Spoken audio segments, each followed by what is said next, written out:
Hello everybody, Falisha Rexford here, and my super cute husband and real estate investing partner, Nick Rexford. Nick Rexford. Today we are going to go over how you can expedite your real estate investing journey, how you can accomplish your goals at a faster pace than we ever did. So just a super quick synopsis on what we've done so we now know how you can do it better.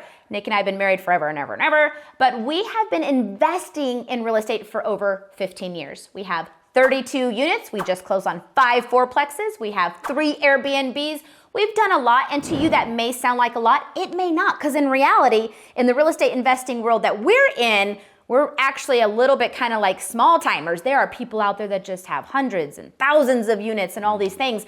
And knowing what we know now, we can also be those people. You can be those people, but I want you to learn how to do it faster than we did. This is how you're going to accomplish that. Like I said, this has taken us a while to get through. When we first started purchasing real estate, we didn't really know what we were doing, and time goes by. Time goes by so fast, weeks, months, then years go by, and you picked up one house, and I kind of want to do real estate, and you picked up another house. So what could they be doing better than we did in the beginning of our journey? Step 1, have a clear vision. Clear vision of where you see yourself headed is going to help you tremendously. So I would say start with setting goals and understanding where you want to be, and then you lay the foundation by educating yourself. So educating yourself by reading books, listening to podcasts, getting around the right people, and understanding which vision, because you can build a bunch of different bridges over to multifamily, single family, long-term, mobile home park, whatever it is. Educate yourself and then make that your clear vision of which way you're headed. Yeah, such a great point. So clear vision was what we came up with when we were brainstorming what we wanted to tell you, the viewers. So having a clear vision, because like Nick hit on, real estate investing is so broad. It's so broad and it's so fun too, you know? Do you want to own Airbnbs? Do you want the short-term rental? Do you want the long-term rental? Do you want to fix and flip and just do a ton of fix and flips? There's just so many different options. So step 1, clear vision. What do you want to do? Go look at yourself in the mirror. What do you want to do in real estate investing, right? Absolutely. And then you kind of hit on it, babe.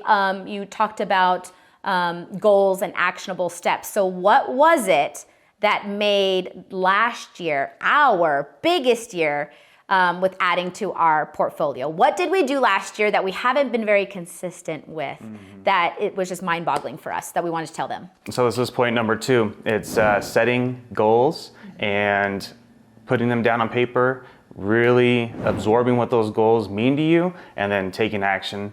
Little baby steps. Yep. I love, you tell our boys this all the time. So we just gave the boys the goal of learning how to play the piano, and that could be very overwhelming for children. And Nick's just like, hey, you're starting here. That's the finish line. You can't get from here to the finish line like this. You have to take baby steps. So I love that. So we goal set this year. And then we broke down those goals into actionables, whether that was, and we had so many different goals, right? Whether it was real estate investing, we had family goals, things like that. But then having those actionable steps in front of our face, what did I do? Like for my savings goal every month, what did I do? Yeah, we put it on little sticky notes and we put it up on our mirrors, and we were both excited at the end of the month to put our number up on the board and see if we achieved our goal. It sounds silly, but it's so powerful. If you go and you have a clear vision, this is what I want to do, and then you put that goal in front of your face, and then you figure out the actionable steps on how to get there, and you keep it in front of your face all the time, I guarantee you, sometimes you may not make it from the start to the finish line, but you'll be a hell of a lot closer just keeping those in front of your face. I just think that that's so powerful. And again, sitting back and reviewing what we were going to talk about today with real estate investing and our real estate investing journey was goal setting, actionable steps, having those timelines, and just nailing it. Yeah, so we didn't have a clear vision initially when we started out. We didn't set goals very well until the last 5 years. We started getting much better, much more intentional about setting goals, and it's helped us tremendously in our real estate business. Yeah, just these 3, we have more bullets for you, stick around. We have more bullets for you, but honestly, if we could have just been doing this sooner, dang, where would we be? Number 3, which is funny that it's number 3, because we really started doing this strategically 3 years ago. So again, 15-year journey, and we just started some of this stuff 3 years ago. So about 3 years ago, what did we start to do regularly that has really amplified our portfolio? We decided to invest in ourselves. We spent a little bit of money on education, formal education in real estate. We've kind of stumbled our way to success and made it along the way. And if you want to compress those timelines, you need to get around people that are smarter than you and that will help educate you and give you that vision and direction of where you want to go. That was so good. It's so true. 3 years ago was the first time that we actually threw down money to go to a mastermind. It was $5,000. I'm going to tell you, it was $5,000. So it's $5,000 and we were like, let's just go do this. We're ready. We're ready for the next step. Do it sooner. Like, don't wait. Don't wait, because guess what? You are not the smartest person in the room right now with probably where you want to go. Our goals are bigger than us. Realize that. Your goals are bigger than who you are now. That's a great thing. How are you going to get to those bigger goals? You need to learn from people that are bigger than you, which that's what we do at these masterminds. We get around the people that are doing better than us, that are just already where you want to be. And yeah, you pay the money, but what you gain walking out of those events: relationships, networking, questions answered, energy, revitalized, contact points. I mean, so many things. So what are some other ones? I mean, we said masterminds, of course, like that, and course and education. Books. What are some books that you've really enjoyed in the last few years, babe?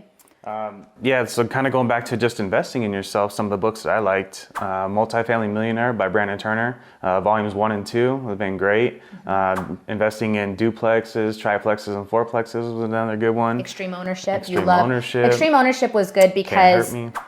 Yeah, Can't Hurt Me. But Extreme Ownership I thought was good because there's a lot of times in our life where we want to like blame, well, I didn't have enough money because I was waitressing or da-da-da-da. Like we just want to like have the excuses on why we're not being successful instead of flipping the script and be like, no, extreme ownership. It's my problem. How am I going to fix that? How am I going to achieve my goals? You know what I mean? It's the mental side of everything. So yeah, that's a great one. Ready for step 4? Step 4. The fourth and last thing that we could come up with that would expedite your real estate investing journey would be to find a good partner. Now, I'm sitting next to my partner. I am super blessed, and we weren't always really, obviously we've been married, I don't even know how many years we've been married? 18 years. 18 years, and we've only been investing the last 15 because we didn't start out with that vision, but once we realized what our vision was, we were able to kind of grow that together.